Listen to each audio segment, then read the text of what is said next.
All right, so welcome everyone to this month's Portals Community Call, September 2024. Great to have you all with us. I'm Jason Gumpert from MS Dynamics World, and as always, I'm joined by Nicholas Hayduke of Engineered Code.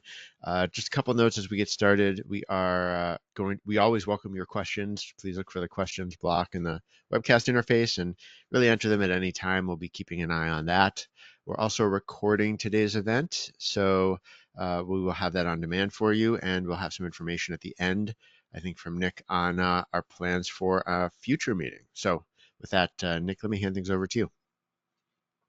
All right. Thank you, Jason. And I'm going to take the blame for being late. That's all me. Jason was here on time as usual. I was the one running a little late here, so apologies for that. Yeah, today we've got a fun topic. Who doesn't like to talk about security settings in Power Pages? So that's what we're going to cover today. We also have a special guest news presenter that you guys may be familiar with. But yeah, let's just kind of jump into this and we'll get started. If this is your first time joining us, welcome. My name is Nicholas Hayduke. I am the president and the software engineer with Engineered Code Consulting Inc., based right here in Regina, Saskatchewan, Canada. I'm a Microsoft MVP, and I've been working with Power Pages for 15 years now, it seems.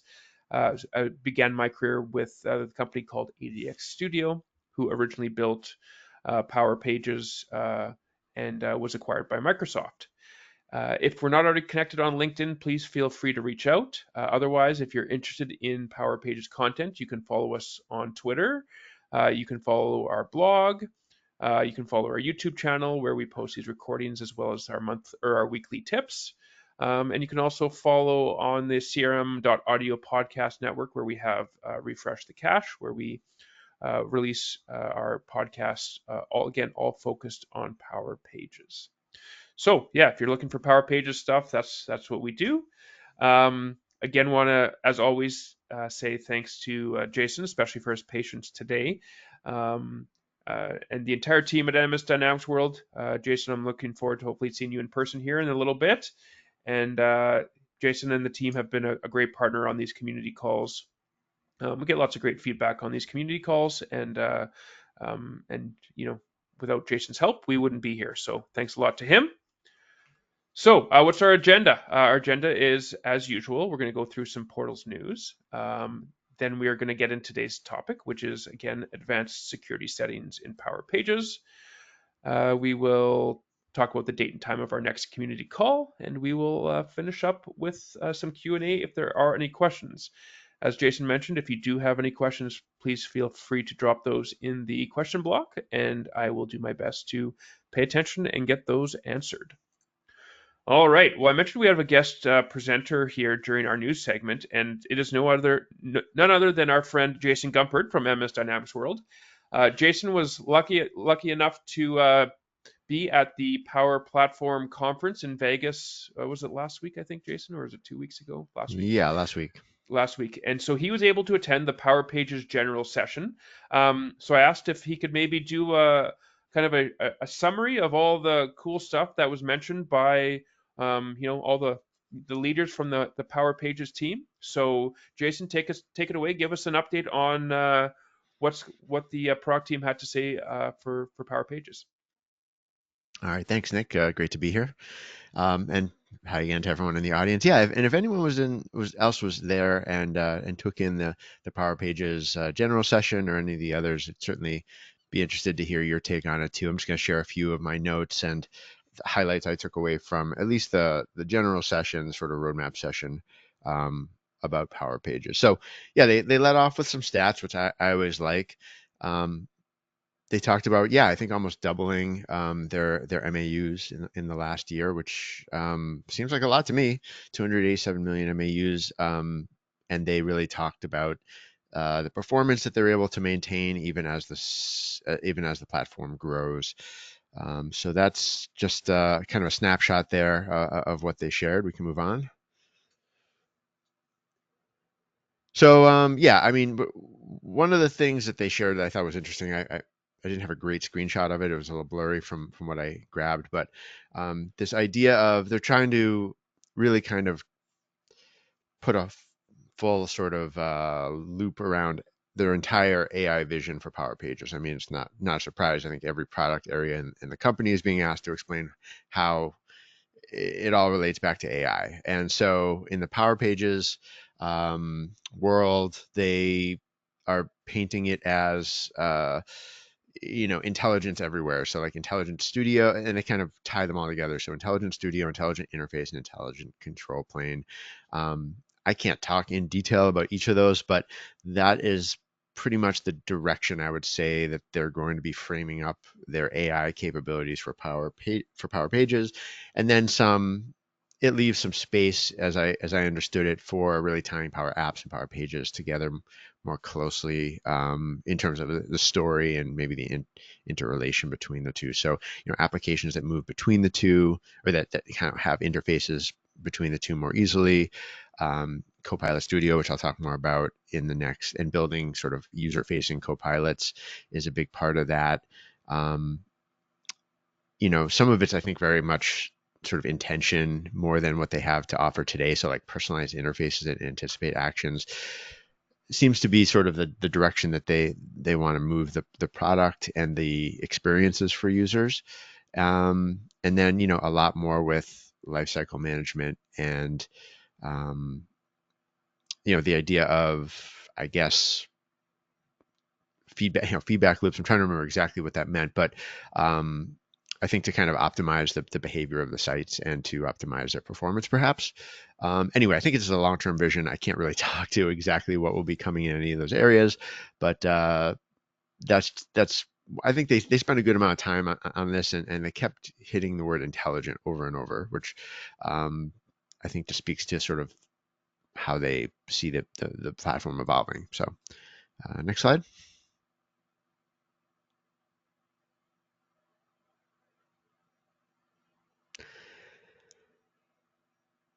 Yeah, so I mean, in addition to the intelligence theme, specific Copilot capabilities focus in areas that I think people who already understand both Microsoft Copilot stuff and what Power Pages can do today probably should come as no surprise. So AI-driven development, that this is something that Microsoft showed off in a lot of areas of the product.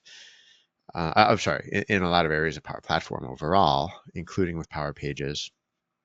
And the idea that a non-technical person can start off sort of describing what they imagine a Power Pages solution to look like and letting Copilot sort of start to build it out for you. I think I have another slide on this as well, but um, that's very much sort of one of the part of the vision here that Microsoft is selling, that doesn't have to start with a consultant, or it doesn't have to start with a solution architect. It can really start with anyone who needs Power Pages capabilities. They really want agents everywhere. So an agents is another term that's going to sort of, I think, morph and sort of fit whatever scenario they're talking about. An agent could be something that you ask to help you, or it could be, something that operates kind of autonomously. It's a term, and that this adjective agentic is one that Microsoft's going to be throwing around a lot more.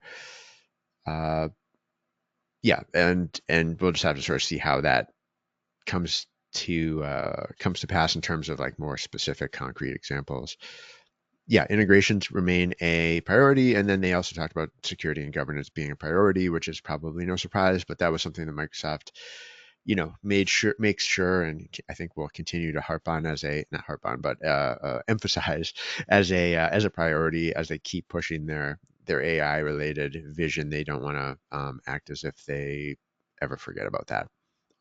So that was, yeah, again, a big theme, and it should be for Power Pages, right? Thank you, Nick, for moving forward. But um, you know, just to editorialize a bit, when you see both Power Pages and some of the Power App stuff with model-driven apps, they're talking a lot about bringing in text, bringing in email communications, bringing in sort of things that have to, input from the outside world that has to be filtered. And I think I honestly don't think they talked enough about the security implications of that. But I know with Power Pages and people who deal with Power Pages solutions, that's always a concern, right? Form entry and the risks of sort of of injection of dangerous content, right? So anyway, yeah, Copilot for Power Pages sites is now GA. That was one of the announcements, and maybe this might be my last slide. Um, but yeah, they talked about the progress there. That today it's a sidecar experience. They do, and this was something across sort of Power Platform overall, but like the idea of moving from a sidecar experience today, where you're kind of going back and forth between the sidecar and your main interface, to something where users are getting more sort of inline Copilot tools or access. We'll have to see how that plays out, right? But I think that's where Microsoft wants to take this, both in the development side and presumably on the user experience side. So I think I'll leave it there. I don't know if I had anything else. Oh, okay. One Let's more, see one here. more. I'm forgetting what my slide said. So yeah, and then this is just a list of some of the features that they talked about that are either in preview or are in like early access stages. But you can see there they have all sorts of ideas. You know, these are so early that it's not clear that which ones will mature exactly as they've described them today. But I know they said multi-step forms are a big deal. That's a goal of allowing more and better form experiences, which I imagine has always been something that really matter in portal environments. um, and then AI driven form assist. This was another one where my sort of my ears went up in the sense of like, what kind of data are you going to be allowing into forms intelligently, and where is there a risk for security or hacking or whatever. Oh, and then Plan Designer. So this was something that was really on the Power App side. If anyone was at the event and saw Plan Designer, it was sort of, I think it got a lot of people's attention as a big deal for what the future of solution building looks like, especially on the low end. But they did mention that they see it moving into Power Pages as well in the future, which makes sense. I mean, if you're designing a more robust Power Platform solution with flows and interfaces, there should be Power Pages in that in many scenarios. And I think if they're serious about Plan Designer, that'll absolutely be something for the future as well. I wrote about Plan Designer a little bit, and I'm sure you'll be hearing more from Microsoft about it soon. So I think if that was my last slide, Nick, I'll hand it That back is to you. your last slide. All right. Well, thanks, thanks, Jason. I hope to be there next year. I think that's going to be in the cards for me next year. Is it in Vegas again? Is it It's in always in Vegas. Vegas? It's the end of October next year. So I think it runs like Oh, 28, 29, 30, something like that of oh, that's even October. better. So yeah, That's past golf season, so that's perfect.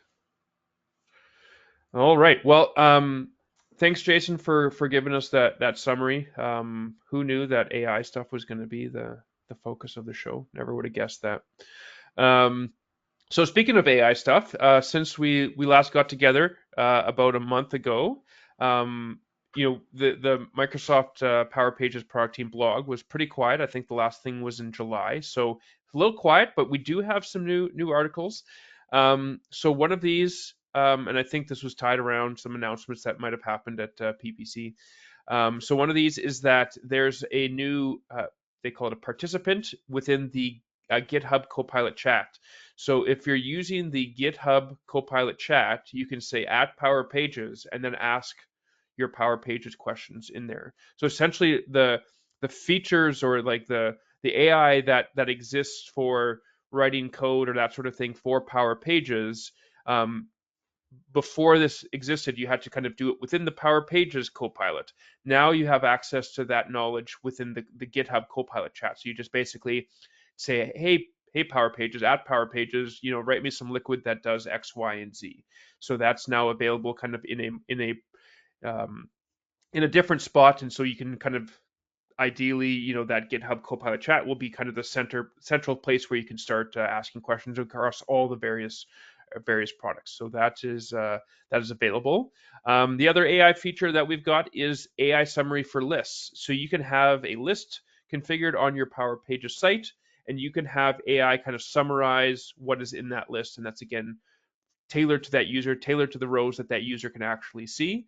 So you can enable that feature and have AI summarize the contents of that list. So the user doesn't have to scroll through and see all the records. They can get a summary of kind of what's in there. So that's a cool feature. And finally, there was a blog post. This is probably a little bit more marketing stuff, but Microsoft commissioned a study from Forrester on the value of Power Pages, so how it's saving people time with development, kind of the low code development model. So if you're interested in seeing some stats and some a study on the value of Power Pages, that's something you can check out on the Microsoft blog as well. All right, let's move on to today's topic. So today's topic is advanced security settings in Power Pages. So essentially, this what we're going to focus on is there's a new area in the security workspace in Power Pages called advanced security settings. So that's what we're going to be kind of going through today. So within that area, you'll see that there's settings for content security policy, cores, iframes, MIME sniffing, cookies, permission policy, and refer policy. So we're going to kind of go through what those are today. Now, a few things to note is that this advanced security settings is not a new feature for Power Pages. All of these features have existed. They've been introduced kind of over the span of time. I think one of the more recent one would be the same site cookie stuff. But a lot of these features have existed for a long time. What we have is a new UI that makes it easier to not screw it up when you want to add them, because essentially what it was before is you created a site setting. The site setting had to have the right name, it had to have the right value. Microsoft has essentially built a UI that where you can select from the known values that could be in there. So, or you can either enable or disable it, versus kind of creating a site setting. Maybe you got the name wrong, maybe you got the possible values wrong. So Microsoft has made it a lot easier to set that up, along with the fact that right in line there's descriptions about what these settings are for. So whereas before I would say that a lot of people may not have known those site settings were there, wouldn't know how to configure them, wouldn't know what they're about. Now we've got this interface where you can go in and actually, it's a lot easier to set it up, and there's a better chance you're going to know what you're doing, because of all the kind of help that Microsoft provides you into getting those set up. So again, not necessarily new in terms of like that you couldn't configure these things before. It's just the interface themselves. The interface itself is much more improved and gives you a lot more information and helps you get these set up. So hopefully, what that means is that we'll see more people actually going in there and setting these up and kind of tightening the security around their site. As with most things with Power Pages, don't forget to clear the cache. So when you make a site, some of these setting changes, make sure you're hitting that preview button. I even found in some of my testing that you might even need a server restart. So for example, I think when I was trying to test out the refer policy setting, it didn't seem to take hold until I actually did a reboot of the server. So there are some settings that do require that reboot of the server. Essentially, when the server is started, it kind of caches that, and even a preview button click or a clear of the cache may not kill that. So if you ever set a setting and you're like, hey, this isn't working, what's going on? It can't hurt to it's only a temporary pain of the server being slow at that kind of after that reboot, but it's something to give a try in case the regular methods of clearing the caches aren't working. So let's get into the various aspects that we have. So the first one here is the content security policy, also abbreviated CSP. So what content security policy allows you to do is you can restrict where resources can be loaded from on your page.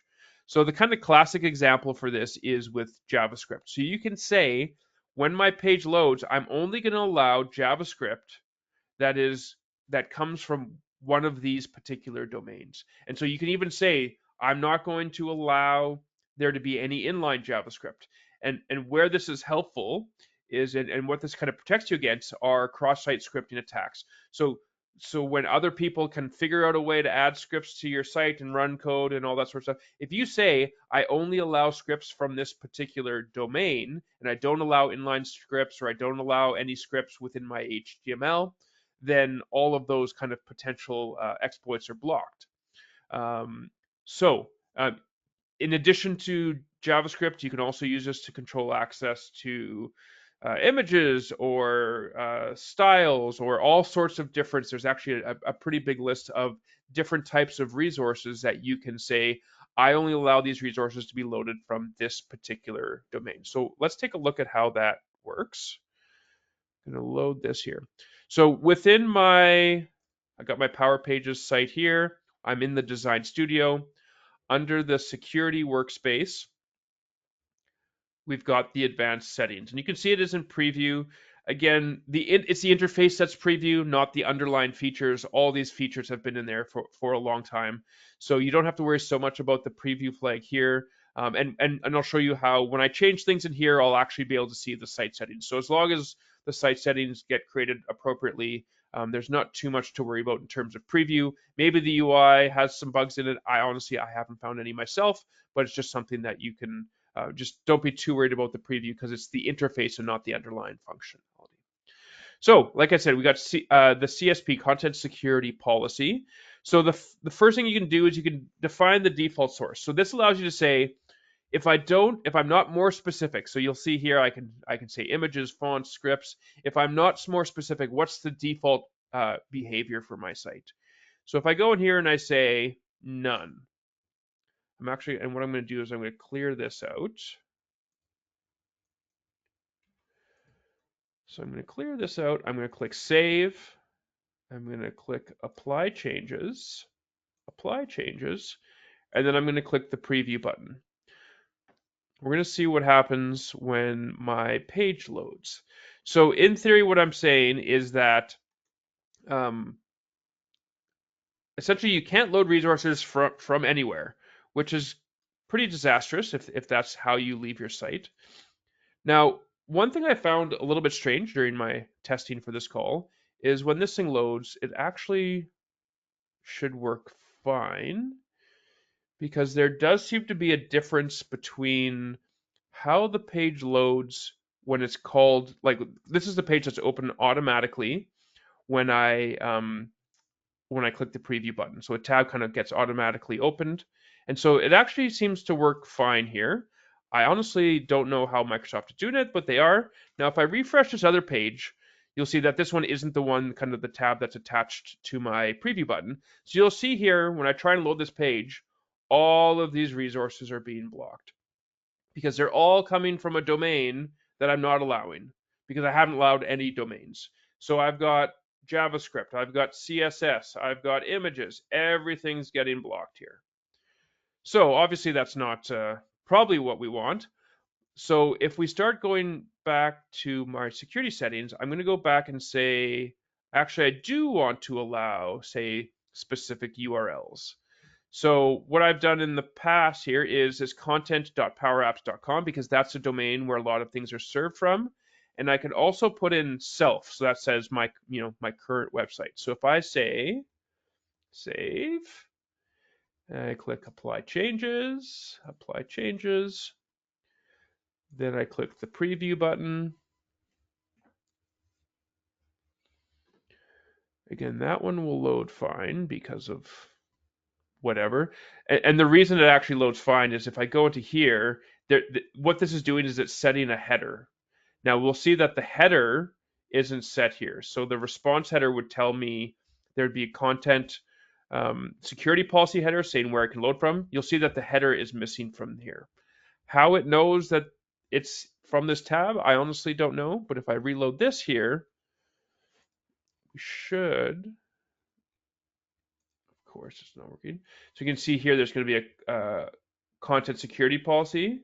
So this one is saying frame ancestors none, script source none. Okay, so this still hasn't refreshed. I've disabled cache. Let me just double check this. So I've said self. I've clicked save. Let me just refresh. Sometimes it's just a caching thing.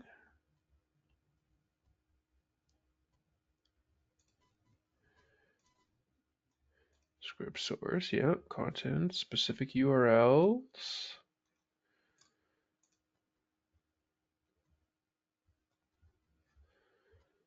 And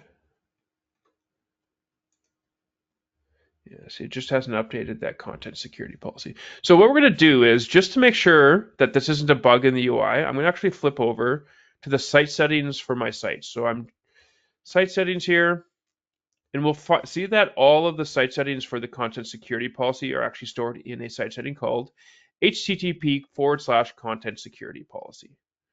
So essentially what that UI is doing is it's crafting this content security policy for me.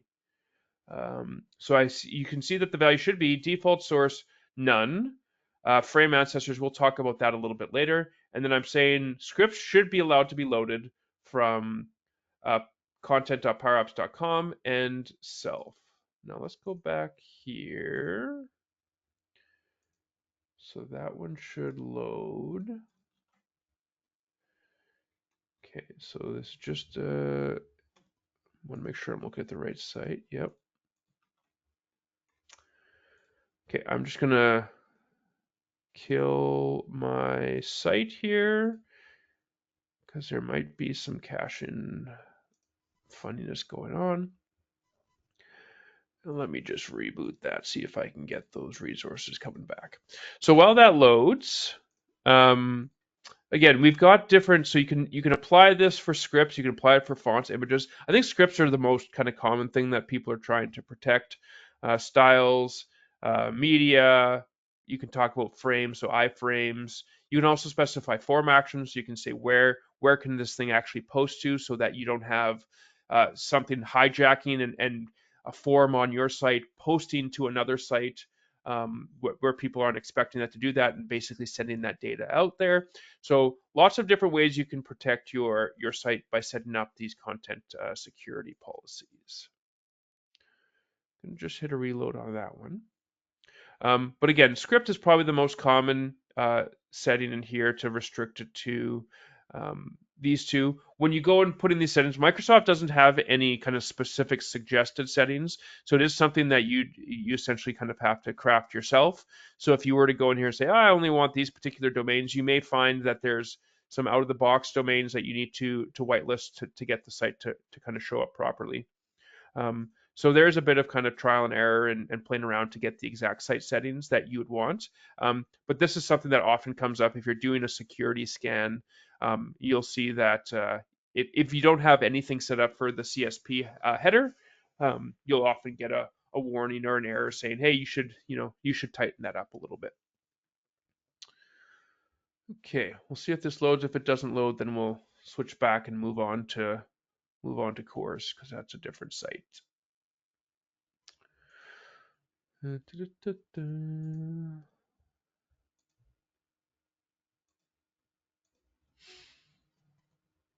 No, still. Oh, yeah, there we go. So now you can see that if we look in my response header, my content security policy includes my my scripts, but I'm not allowing any images or CSS files. So you can see now the scripts are coming through, but not my CSS files.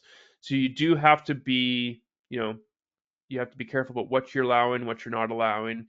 You of course can, if you wanted your default to be, all, and then you can specifically restrict other ones. So I'm just going to kind of get this back into a nicer state here. Oh. So you change that, then you have to go to the bottom here, you click save, apply changes, and we'll preview that, see if we can get that to go here. Okay, so there's your content security policy.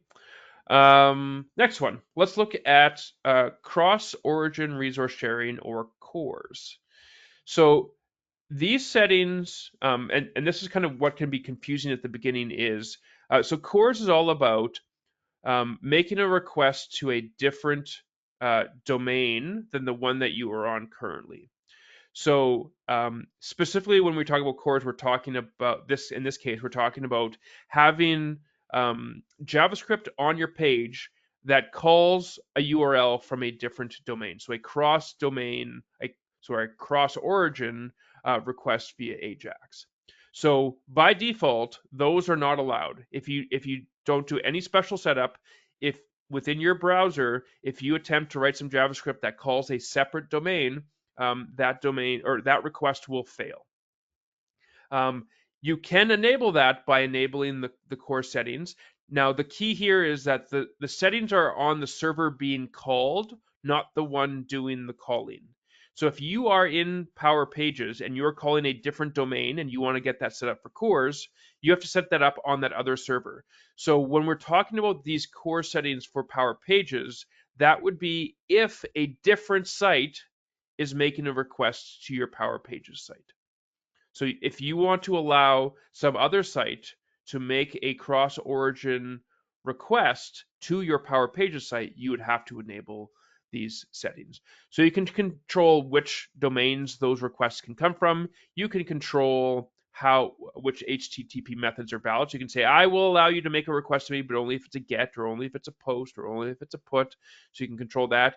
The way this works under the hood is that when you're when the browser sees that you're trying to make a request, it actually sends a little a request before that's called the pre-flight request that says, "Hey, am I allowed to do this?" And then the server will answer yes or no. So if the answer is no, your request will fail, and if yes, then of course it will let it through. So you're configuring which types of requests you're going to allow another server to make, or another browser on a different domain to make to you. So I'll show you an example of this. Now to do this, I'm going to actually use two different Power Pages sites. So I've got my other Power Pages site set up here. And so this one is my course page. So this is the NH Power Apps portal site.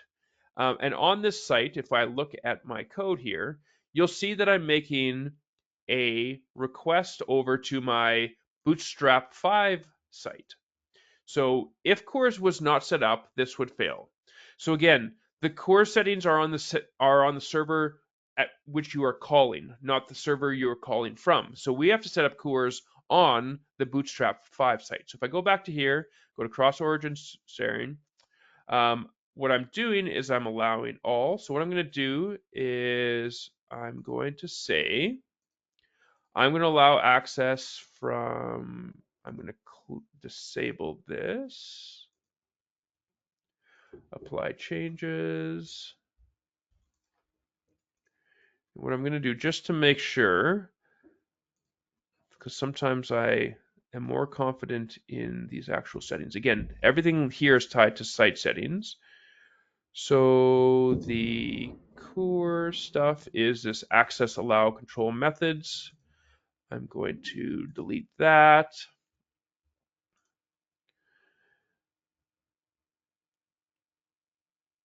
And I'm going to go into inactive site settings, and I'm going to delete this as well. That's what I was doing by deactivating it. So now if I preview this, go to that, when I refresh the page and it attempts to make that request, we should see it fail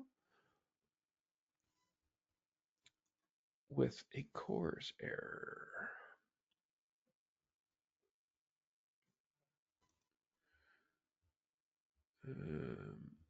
Okay, so preserve logs. So what we could be running into here is, so that is working. So we're getting a 200 here. So you can see that it's right now access control methods star. So it allows any methods and any origin. So this is still kind of caching the old settings that we had. If those settings weren't set up, this request would fail. Probably in order to do that, I gotta give this thing a kick in the pants. I'm just going to browse this thing. Yeah, see, it's still star star.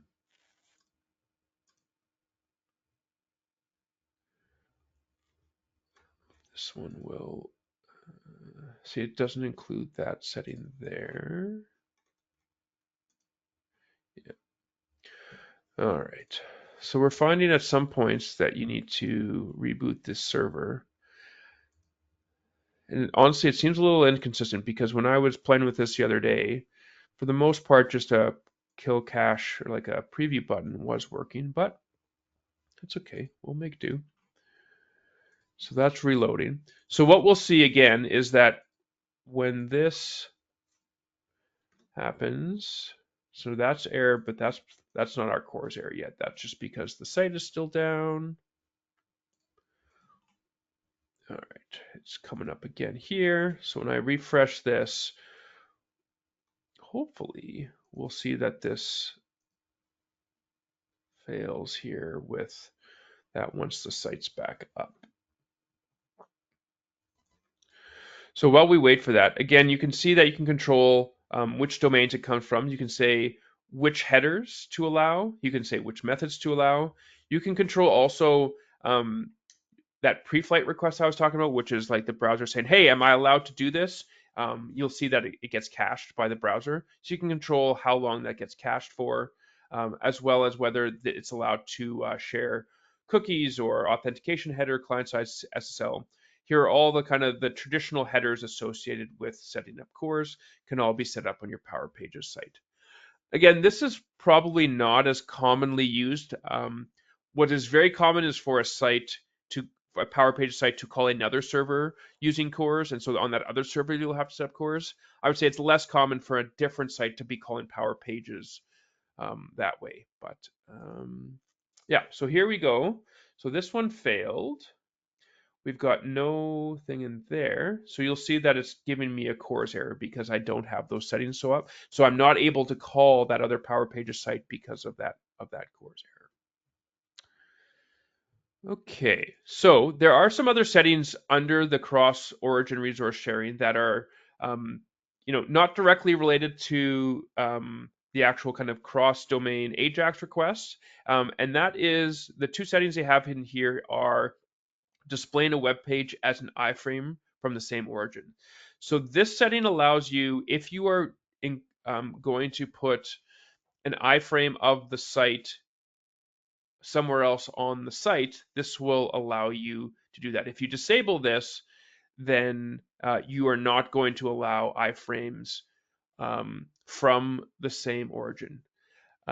Now, to be clear, this is different than if you want your Power Pages site to be an iframe on a different site, that's actually controlled via content security policy. So that's what I was mentioning earlier with this frame ancestors. So with frame ancestors, this is where you say, hey, I'm going to allow my site to be an iframe on this site. This setting over here, the X-frame options, is actually kind of an old legacy option that it's kind of like a fallback for browsers that don't support the CSP stuff anymore. And so this will allow you to, if you don't want your if you don't want to be able to iframe your Power Pages site into itself, then you can disable that setting. But for the most part, that's not used as much because of the content security policy, which is replacing it. The next one here is the MIME type sniffing. So the X content type options, if you set it to no sniff, what your browser will stop doing is trying to guess what type of file it is based on the contents of the file. So commonly this will be used when, say you have a JSON file or a JavaScript file, but you're not setting the MIME type properly. So maybe you've created a web page template that is, maybe some JavaScript or maybe some JSON, and you haven't set the MIME type properly. And your browsers, if you don't have this set up, your browsers will try to be smart and say, okay, this really looks like JSON. I'm going to treat this like JSON. The security risk there is if you're doing any sort of blocking based on the file extension or the MIME type, and you're saying, hey, I don't want to put any, I don't want to allow anyone to kind of insert any JavaScript. An attacker could say, hey, the MIME type is a text file, but actually put in JavaScript, and your browser might think, hey, this is JavaScript, I'm going to run this. So that's why you might block MIME sniffing, so that you say, do you know what? Do not allow someone like don't try and guess as to what the MIME type is. You just have to do it based on the actual provided MIME type that's given to you when you get the file. So you can disable that if you want. You can basically set this X content type options no sniff. And again, if you look in here, you'll see that that's going to be X content types option no sniff. So again, everything we're kind of doing here so far is related to creating these headers, whether it's the content security policy header, the X frame option. So you'll see this one I have set up. That's the X frame one we just talked about. The X content type options one we talked about, set to no sniff. And for the most part, Microsoft has defaulted these settings to, I think they default this one to true. I don't know if they have the MIME type sniffing. But you can see here, if you were new to Power Pages and before you just had to go in and like create some site settings to do these, I don't think a lot of people were necessarily doing that. Now that there's a whole section here and it's as easy as like, hey, I can flip this box, it tells me what it is, you can see how this interface is much more improved compared to what we had before. Okay, so back to the slides here. So again, we talked about iframes. So again, controls whether a page on this site can be embedded as an iframe on another part of this site. Again, if you want to allow other sites to embed pages from this site, so sometimes there'll be people will create, say, a contact us form on their Power Pages site that they want to embed on their corporate site. They'll do that with an iframe. If you want to do that, then use the frame ancestors in the content security policy. And we talked about the MIME sniffing as well. So the next thing on this list here, cookies, and then we'll have permissions policies. So let's jump back into this. So cookies. So I'll be honest with you folks, this is the one thing I didn't get working. So the idea with these cookie settings is that it has to do with whether the browser should send cookies to your site if the request didn't originate from your site. So the idea is, if you're not kind of familiar with cookies, cookies are essentially like little text files that each website can save to the browser, and then when a request is made back to that website, the browser will send back those text files. So it's a way of keeping track of who the user is. They're used for authentication, personal preferences, that sort of thing. So here's a scenario. Say you have a Power Pages site and it's coming from, and you have a link to that site from your corporate website. When a user clicks on the link from that site, that's a request from a different site to go to your Power Pages site. The question is, will that request, so when you click on that link, when you do that request over to your Power Pages site, will the browser include the cookies for that thing? And this is what those transfer cookie rules are about. So the options are either none. So if you click none, then all of the cookies that you have will be sent over when you make that request. If you say strict, then the answer is no. Any requests that didn't originate from your site, from your Power Pages site, won't include the cookies. So they'll basically, that first request will go to your site. It won't include any cookies, and then any requests after that from the site will. And then there's lax, which means they call them like top level navigation. So like clicking a link will make that happen. But if you are saying making a request for an image or some other sort of cross origin request, an AJAX request, it won't include the cookies. So those are your three options. My challenge was, even no matter what I set here, I couldn't figure out, I didn't see any cookies take these settings. So I don't know if it was just me setting it up incorrectly or how this works, but I really couldn't get these settings to apply. Whenever I would look at the cookies for a particular site, all I could see is they were all set to none. So for example, if I go into here, and I go into application and I look at cookies, you can see that the same site is set to none, even though I have it set up as lax. So that's the one where I'm not quite following. It does set the site settings, so wasn't able to figure out why that isn't working. But that's the idea behind those settings, is that you can control whether those cookies are provided in cross-site requests. I think there's one place in the documentation that refers to doing that. It has to kind of do with iframes, but also let's see here. It was the same site mode. And so this was about embedding your site into another website. So they do talk about um, the same site cooking. So if you're going to iframe your Power Pages site into another site, you'll want to make sure that the site that those settings are set to none. Otherwise, the iframe won't really work properly, because within the iframe, that's considered kind of that cross-domain request, and you'll want that you'll want the cookies sent over for that.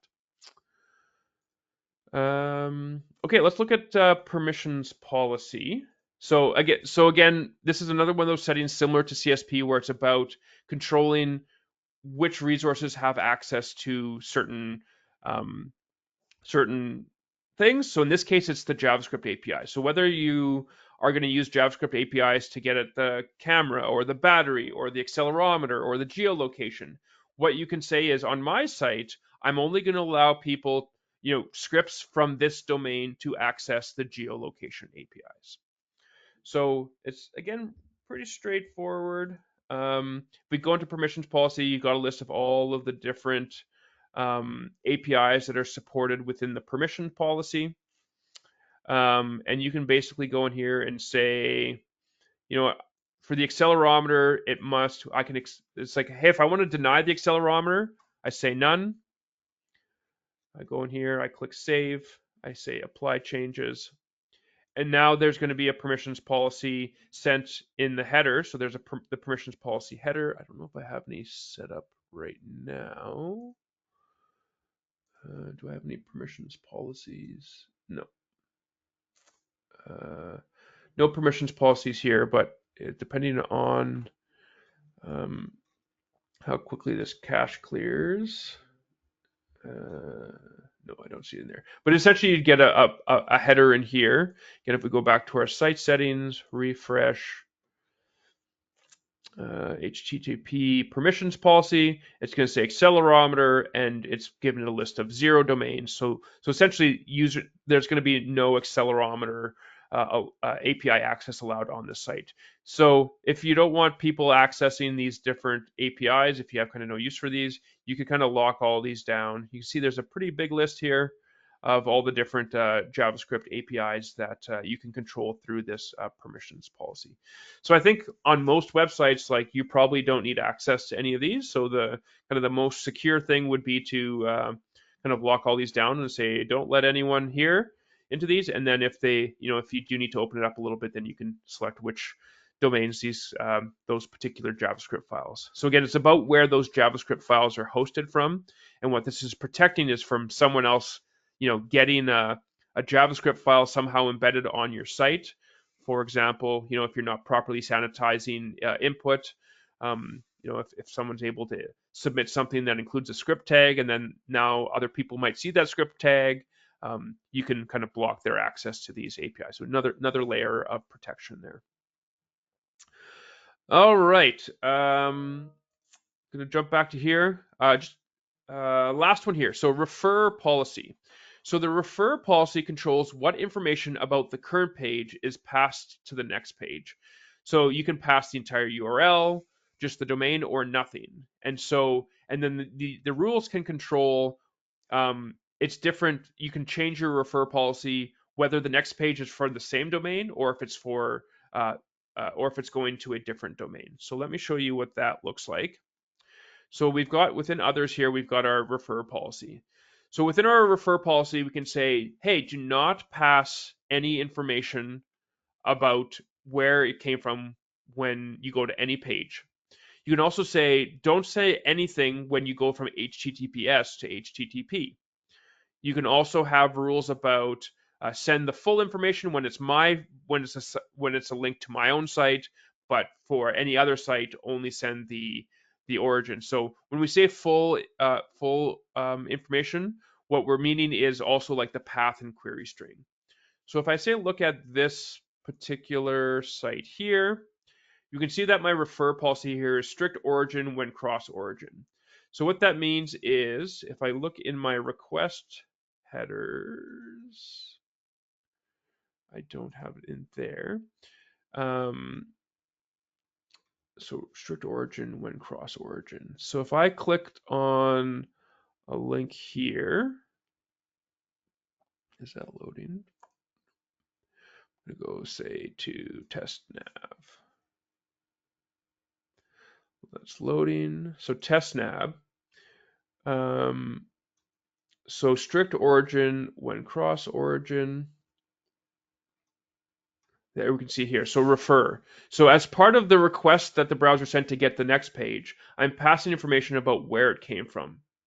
And so your options are, if you're on your same site, maybe you do want to pass in all that information that you can get some stats about, hey, how did the user get to this page? And sometimes those would be used by other kind of analytics tools. Often people want to say, your options are, if it's going to a different site, do I want to include that information? Do I want other sites to know where that is coming from me, or um, or not? So that's what those settings control is. When a link, when someone clicks a link from your site to go to another page, does it pass that referral, that refer header? And so you've got quite a few different options here. Again, it's mostly based on, provide more information to my own site. Do I allow it to go to information if because I'm HTTPS? Do I allow it to go if it's HTTP? That sort of thing. So that's what those settings are for. The most privacy conscious, as they mentioned here, is no refer. Don't pass it at all. I would say it's relative. It's unless you have problems with kind of passing that refer, I'd say just sending the domain, but not necessarily the full details of the page is can be okay. But of course, it just depends on your particular situation. So these are all kind of the different settings in here. I find that these often come up when a security scan is being done or security audit. So they'll say, hey, we need you to configure these headers. And so that's when you're going in here and saying, okay, I'm turning this off or turning this on, that sort of stuff. So that's kind of the advanced security that exists now. I do expect Microsoft will probably be adding more settings in here as it grows. But that's kind of a quick-ish overview of the advanced security settings in Power Pages. We've just got a few minutes left here. I don't see any questions yet. If you do have any questions about today's topic or anything else, kind of Power Pages or Power Platform related, you can drop them in the question blocks now. Otherwise, our next call will be October 24th, back to our kind of regular Thursday regular time. So 3 p.m. Eastern Daylight Time. I believe it's not till October we get back to standard time. So 3 p.m. Eastern Daylight Time. Again, thanks to Jason, especially this week for jumping in kind of last minute. I think it was yesterday. I asked him if he wanted to present on that on his experiences at PPC. So thank you to Jason for doing that and for his support through the last 5 years. I think it's been now. And I'll just, I guess, wait a second here to see if there's any questions, but I don't see any questions at the moment. So I think, Jason, we could probably wrap it up here unless something pops up. All right, sounds good, Nick. Sorry, I had to find my microphone. Yeah, thanks everyone for being here. We will be following up with the recording very soon. So, Nick, I'm going to end things there, and I'll talk to you soon. And thanks everyone again for being here.